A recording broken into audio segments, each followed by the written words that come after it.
नहमदुहु व नुसल्ली व नुसल्लिमु अला रसूलिहिन नबील अमीनिल करीम अम्मा बाद फ़अऊज़ु बिल्लाहि मिनश शैतानिर रजीम बिस्मिल्लाहिर रहमानिर रहीम। अस्सलाम वालेकुम नाज़रीन, मैं मोहम्मद आबिद ख़ान हूँ और ये मेरा यूट्यूब चैनल है। आज ये मेरा पहला व्लॉग है और मैंने आज के इस व्लॉग के लिए जिस हदीस का इंतखाब किया है वो बहुत मशहूर हदीस है नबी करीम सल्लल्लाहु अलैहि वसल्लम की, और ये नीयत के बारे में है। तो सबसे पहले आप इसका मतन सुन लें। अन उमर इब्न ख़त्ताब रज़ियल्लाहु ताला अन्हु क़ाल क़ाल रसूलुल्लाह सल्लल्लाहु अलैहि वसल्लम इन्नमल अमालु बिन्नियात व इन्नमा लिम्रिइन मा नवा फमन कानत हिजरतुहु इलल्लाहि व रसूलिही फहिजरतुहु इलल्लाहि व रसूलिही वमन कानत हिजरतुहु इला दुनिया युसीबुहा अव इम्रातन यतज़व्वजुहा फहिजरतुहु इला मा हाजर इलैहि मुत्तफ़क़ुन अलैहि। रवायत है उमर इब्न ख़त्ताब रज़ी अल्लाह ताला अन्हु से, फरमाते हैं फरमाया नबी सल्लल्लाहु अलैहि वसल्लम ने कि अमाल नियतों से हैं और बेशक किसी शख्स के लिए वही है जो वो नियत करे। बस जिसकी हिजरत अल्लाह ताला और उसके रसूल सल्लल्लाहु ताला अलैहि वसल्लम की तरफ हो तो उसकी हिजरत अल्लाह अज़्ज़ा वजल और उसके रसूल सल्लल्लाहु अलैहि वसल्लम की तरफ है, और जिसकी हिजरत दुनिया हासिल करने या औरत से निकाह करने के लिए हो तो उसकी हिजरत उस तरफ ही होगी जिसके लिए उसने हिजरत की। बुखारी और मुस्लिम दोनों ने इस हदीस को अपनी किताबों में लिखा है, इसलिए ये हदीस मुत्तफ़क़ुन अलैह है। तो सबसे पहले तो मैं हज़रत उमर इब्न ख़त्ताब रज़ी अल्लाह ताला अन्हु की फ़जीलत बयान करूँगा क्योंकि वो इस हदीस के रावी हैं।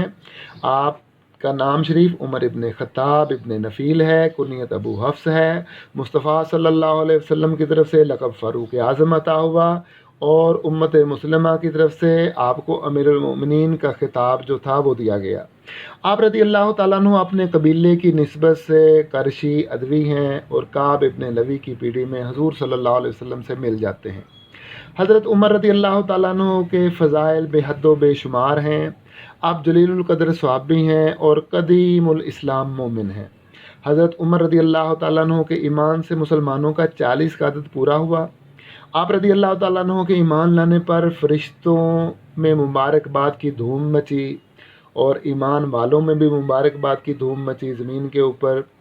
और यह आयत उतरी, या अय्युहन नबिय्यु हस्बुकल्लाह व मन इत्तबाअका मिनल मुमिनीन। ए गैब की खबरें देने वाले नबी, अल्लाह तबारक व ताला आपको काफ़ी है और आपके मुत्तबईन में से, आपके फॉलोअर्स में से वो काफ़ी हैं जो जिन्होंने आपकी इत्तिबा की, यानी मोमिनों में से जिन्होंने आपकी इत्तिबा की वो काफ़ी हैं। यानी इशारा इधर हज़रत उमर फ़ारूक रज़ी अल्लाह ताला अन्हु की तरफ किया जा रहा है। आप रज़ी अल्लाह ताला अन्हु दूसरे खलीफा राशिद हैं। अबू बकर सिद्दीक़ रज़ी अल्लाह ताला अन्हु के बाद 13 हिजरी में आप रज़ी अल्लाह ताला अन्हु की बैत की गई।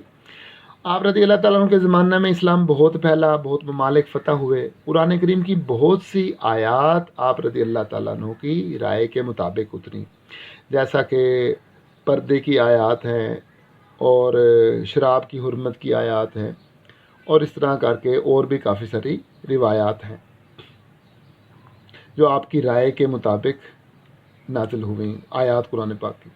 आप रज़ी अल्लाह ताला अन्हु ने 10 साल 6 महीने खिलाफत की और 63 साल आपकी उम्र मुबारक हुई।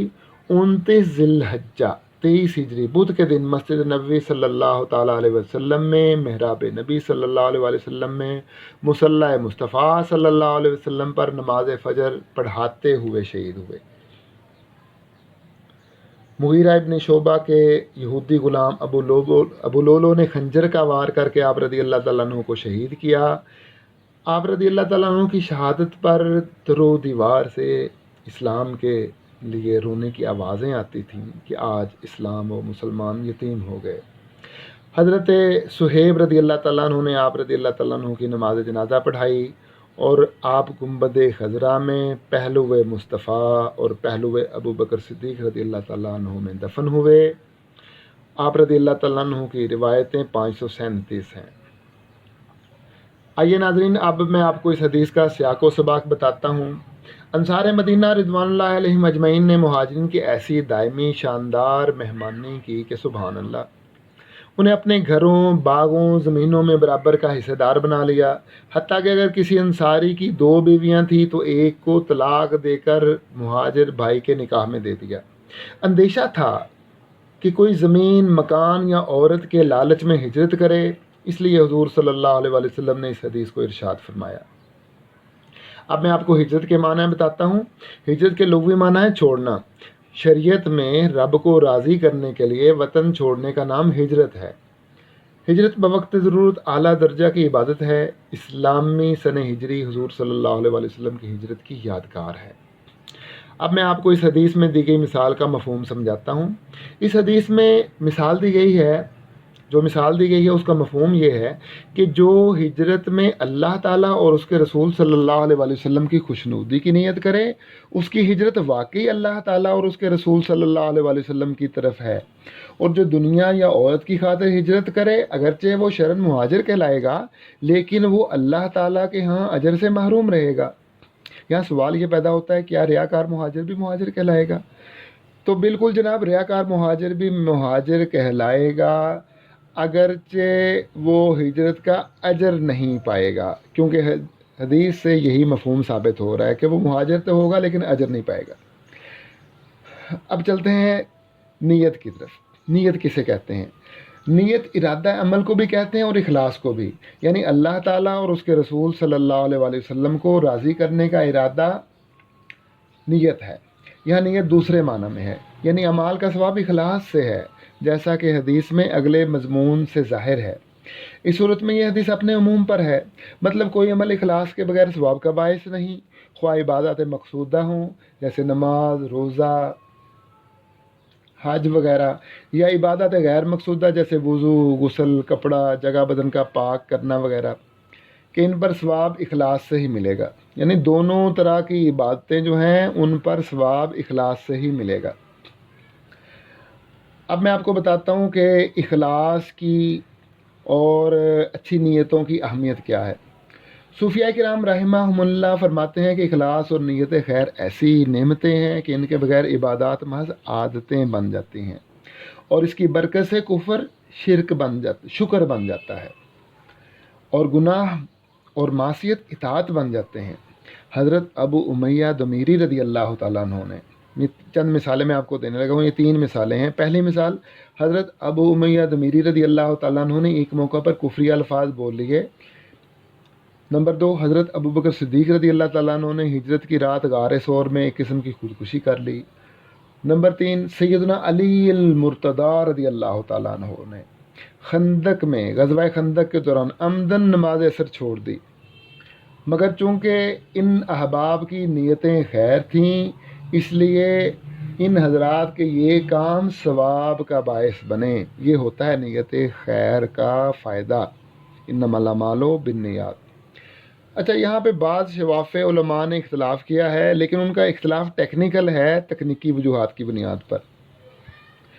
وہ کہتے ہیں بعض شواف علماء کہ یہاں نیت پہلے معنی میں ہے، یعنی ارادہ فعل، اور وہ مسئلہ کیا اخذ کرتے ہیں، وہ کہتے ہیں کہ جو بغیر ارادہ وضو آزاد دھو لے تو اس سے وضو نہیں ہوگا، اور وہ کہتے ہیں وہ اس لیے کہ بغیر ارادے کے وضو، بغیر ارادے کے جیسے نماز نہیں ہوتی ایسے بغیر ارادے کے وضو بھی نہیں ہوگا، مگر ان کی یہ تفسیر غلط ہے اور یہ مقصد حدیث کے خلاف ہے، اور اس طریقے سے حدیث کا جو عموم ہے وہ باقی نہیں رہتا، کیونکہ آگے ہجرت کا ذکر ہے، یعنی جو دنیاوی غرض سے ہجرت کرے وہ تو مہاجر ہوگا، تو اس لیے جو بغیر ارادے کے ہجرت کرے وہ مہاجر ہوگا، جو بغیر ارادے کے وضو کر لے وہ وضو اس کا ہو جائے گا، جو بغیر ارادے کے غسل کر لے غسل اس کا ہو جائے گا، لیکن ثواب نہیں ہوگا، ثواب نہیں ہوگا ہجرت کا، بغیر ارادے کے ہجرت کا ثواب نہیں ہوگا۔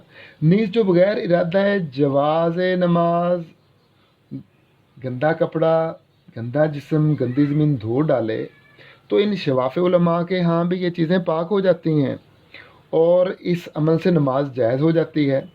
تو مطلب یہ ہوا کہ ان کا جو معنی ہے وہ ان کے اپنے ہی خلاف ہو گیا، تو ثابت ہوا کہ یہاں نیت بارادہ فعل کا معنی ان کے بھی خلاف ہے، یہاں نیت بمعنی اخلاص ہے نہ کہ ارادہ فعل، یعنی اخلاص سے ثواب کا تعلق ہے کہ بغیر اخلاص کے وہ مہاجر تو کہلائے گا لیکن ثواب نہیں پائے گا۔ اب میں آپ کو بتاتا ہوں نیت کہاں فرض ہے اور کہاں فرض نہیں ہے، کیونکہ یہ بھی اسی حدیث سے متعلقہ بات ہے۔ ख्याल रहे कि अरकान इस्लाम यानी कलमा, नमाज, रोज़ा, हज और ज़कात में नीयत यानी इरादा फ़िल फ़र्ज़ है। और बल्कि कलमा के बगैर तो आप मुसलमान ही नहीं होंगे ना, जब नीयत नहीं करेंगे तो बगैर नीयत के यानी इखलास के बगैर आप मुसलमान ही नहीं होंगे। बाकी जो जिहाद है, हिजरत है और वज़ू वगैरह, यहाँ पे नीयत फ़र्ज़ नहीं है। बगैर नीयत के भी आप ये अमाल कर लें तो आपके ये अमल हो जाएंगे, लेकिन आपको बगैर इखलास के सवाब नहीं मिलेगा। लिहाजा ये अहनाफ के जो माने हैं वो नहायत सही हैं और हदीस नहायत जामे है। अच्छा, अब मैं आपको बताता हूँ कि नमाज शुरू करने से पहले ज़ुबान से नियत करना, इस बारे में अक्सर लोग मुझसे सवाल करते हैं, तो मैं आपको जवाब देना चाहता हूँ इस सवाल का भी। नमाज में ज़ुबान से नियत के अल्फाज कहना बिदअत है और बाद उलमा ने इसे बिदअत हसना कहा है, क्योंकि हुजूर सल्लल्लाहु अलैहि वसल्लम ने 30,000 नमाज़ें पढ़ी मगर कभी ज़ुबान से नियत ना की। बाद उलमा ने नमाज को हज पर क़यास किया और फरमाया कि जैसे हराम के वक़्त ज़ुबान से हज की नीयत की जाती है, ऐसे ही नमाज में करनी चाहिए, मगर ये सही नहीं है, क्योंकि अगर ऐसा होता तो नबी करीम सल्लल्लाहु अलैहि वसल्लम किसी एक मौका पर तो ज़ुबान से नीयत के अल्फाज अदा करते। आपने तो 30,000 नमाज़ों में किसी एक नमाज में भी ज़ुबान से नीयत के अल्फाज नहीं अदा किए। हाँ, अगर दिल में नमाज का इरादा करने से आपकी नीयत पक्की नहीं होती और आप ज़ुबान से नीयत के अल्फाज अदा करने में ज़्यादा इत्मीनान और इरादे की ज़्यादा पुख्तगी महसूस करते हैं, तो फिर आप ज़ुबान से भी नीयत के अल्फाज बोल सकते हैं, लेकिन ये आपके अपने इत्मीनान के लिए है। ये कोई मसला नहीं है कि ये ज़रूरी है, ये आपके अपने इत्मीनान के लिए है। तो इस तरीके से फिर हम इसको कहेंगे ये बिदअत हसना है, यानी बिदअत ही है, लेकिन आप चूँकि अपनी सेटिस्फेक्शन आपकी नहीं हो रही, इसलिए आपके लिए बिदअत हसना होगी, वगरना ना ये फ़र्ज़ है ज़ुबान से नीयत के अल्फाज बोलना नमाज से पहले, ना ये फ़र्ज़ है, ना ये सुन्नत है, ना ये वाजिब है। अच्छा, इस हदीस से एक और मसला साबित होता है कि इबादात में रब अज़्ज़ा वजल की रज़ा के साथ हुज़ूर सल्लल्लाहु अलैहि वसल्लम की रज़ा की नीयत शिरक नहीं बल्कि इबादत को कामिल करती है। देखो, हिजरत इबादत है, मगर फरमाया गया इलल्लाहि व रसूलिही, यानी अल्लाह और उसके रसूल की तरफ। अगर इबादात में अल्लाह के साथ उसके रसूल को शामिल करना शिरक होता तो नबी करीम सल्लल्लाहु अलैहि वसल्लम कभी भी ना फरमाते व रसूल ही, आप यही कहते मन हाजरा इलल्लाह, बस इतनी ही बात होती। ये भी मालूम हुआ कि हुजूर सल्लल्लाहु अलैहि वसल्लम के पास जाना अल्लाह के दरबार में ही हाज़िरी है, यानी फरमाया इलल्लाह व रसूल ही, एक ही चीज़ है, अल्लाह की बारगाह में जाना और रसूलुल्लाह सल्लल्लाहु अलैहि वसल्लम की बारगाह में जाना। कि मुहाजिरीन मदीना हुजूर सल्लल्लाहु अलैहि वसल्लम के दरबार में जाते थे ना, किसी और जगह तो नहीं जाते थे। और यही मज़मून कुरान पाक में 20 जगह पर बयान हुआ है, अतीउल्लाह व अतीउर रसूल, जो अल्लाह की इताअत करो, अल्लाह के रसूल की इताअत करो। और भी इसी तरीके से अल्लाह के साथ अल्लाह के महबूब सल्लल्लाहु अलैहि वसल्लम का नाम एक ही पराए में लिया गया है। चुनांचे जहाँ हुजूर सल्लल्लाहु अलैहि वसल्लम तशरीफ़ फरमा थे, वहाँ जाने को अल्लाह के पास जाना करार दिया गया। एक और नुकता यहाँ पे साबित होता है, और वो ये है कि हर जगह हुजूर सल्लल्लाहु अलैहि वसल्लम के वजूद पुरनूर से ही बहार है, इनके बगैर हर जगह उजड़ा दियार है। जी हाँ, हम तो यही कहेंगे ना। देखो, मक्का मुअज़्ज़मा में रहना इबादत है, मगर जब हुजूर सल्लल्लाहु अलैहि वसल्लम यहाँ से मदीना मुनव्वरा चले गए तो यहाँ पे ठहरना गुनाह ठहरा। काबा तो वहाँ मौजूद था, सफ़ा मरवा भी मौजूद थी, आब ज़मज़म भी मौजूद था, हर चीज़ मौजूद थी, लेकिन इसके बावजूद वहाँ पे रुकना गुनाह ठहरा। क्यों? हाँ, नबी करीम सल्लल्लाहु अलैहि वसल्लम नहीं थे। तो जब मक्का में हुजूर सल्लल्लाहु अलैहि वसल्लम की दोबारा तशरीफ़ आवरी हो गई तो वहाँ रहना इबादत करार पाया। देखिए, कुरान पाक में है ला उक़सिमु बिहाज़ल बलद, ए महबूब मैं इस शहर की कसम खाता हूँ। इसलिए नहीं कसम खाता कि इस शहर में खाना काबा है, आब ज़मज़म है, सफ़ा मरवा की पहाड़ियाँ हैं, मैदान अरफ़ात है। नहीं नहीं, ए महबूब मैं इस शहर की कसम इसलिए खाता हूँ वांता हिल्लुम बिहाज़ल बलद, कि आप इस शहर में रह रहे हैं, आपके कदम इस शहर की गलियों पे लगे हैं, बल्कि अब मैं यूँ कहूँगा कि इस शहर की गलियों ने, सड़कों बाज़ारों ने आपके जो तलवे हैं उनको चूमा है। اب اس حدیث سے ہمیں سبق کیا ملتا ہے؟ اس حدیث مبارکہ سے ہمیں یہ سبق ملتا ہے کہ ہمیں اپنے ہر اچھے کام میں اخلاص پیدا کرنا چاہیے، اور یہ کہ بغیر اخلاص کے ہر عمل بیکار ہے۔ سب سے آخر میں آپ کو یہ بتانا چاہتا ہوں کہ میں نے اس حدیث مبارکہ سے اپنے چینل کا آغاز کیوں کیا۔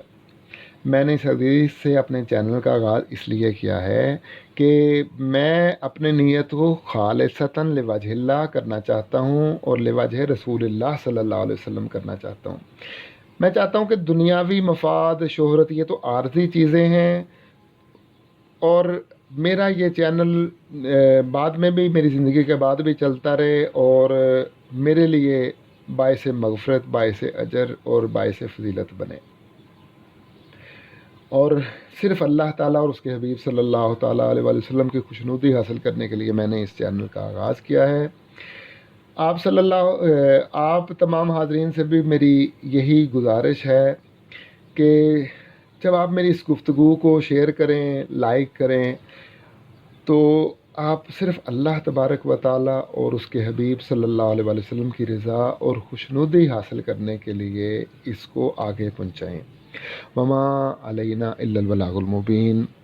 اپنا خیال رکھیں، اور اپنے آس پاس جو لوگ ہیں، گھر والے، سب کا خیال رکھیں، اور اپنے اس چینل کا بھی خیال رکھیں۔ اللہ حافظ۔